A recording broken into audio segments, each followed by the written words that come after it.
Morning guys. Kalmado ngayon, no? Swerte ng mga nagkuhan ngayon. Dumayo dito sa San Antonio, sa Fundakit. Kalmado, ayan ang mga guest ng Cabuderoca Resort. Magbe-bake cruise sila. Napakakalmado ngayon guys. Pero sa laot yan, matik yan. Dito lang yan sa Pangpang. Ang daming bangka na nako, no? Ang dami nagbe-bake cruise. Ayun pa guys, oh.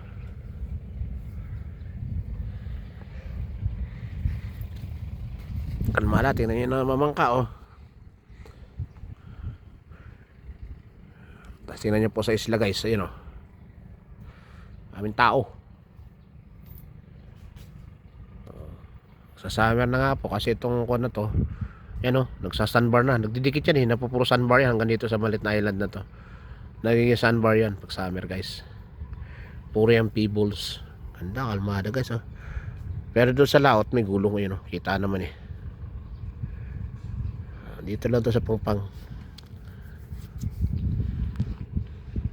Ganda ng dagat. Pero yung bundok wala na. Kung yung mga damo tuyo na. Wala na ulan guys dito, matagal na. Umuulan man dito pero saglit lang. Ganda guys, oh. Tara, dayo na tayo guys. Maligo na tayo dito. Namasyal naman kayo guys. Pagtanda natin, magiging kwento na lang to. Na sana gumala ako, pinasyal ako yung mga nice location, diba? Nga't kaya pa natin maglakad, mag-enjoy. 40 pataas, mag-enjoy na tayo guys. Kasi hindi natin alam bukas. Alam mo naman buhay ngayon, pakaikli na ng buhay. Kanya lagi tayo magpasalamat sa blessing na binigay sa atin ni Lord. Yan, tayo buhay pa, nagising pa. Ingatan niya tayo at ang ating buong pamilya. Palad pa rin tayo, meron tayong kapayapaan sa pagtulog sa gabi at katahimikan.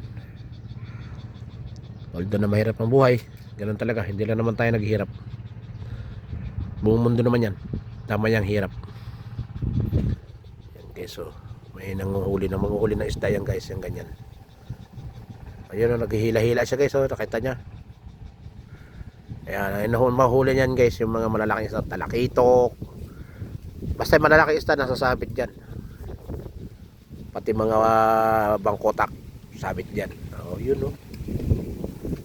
O, hanggang dito lang muna guys. At tayo po may ginagawa pa. Happy Monday sa atin lahat guys. Happy day.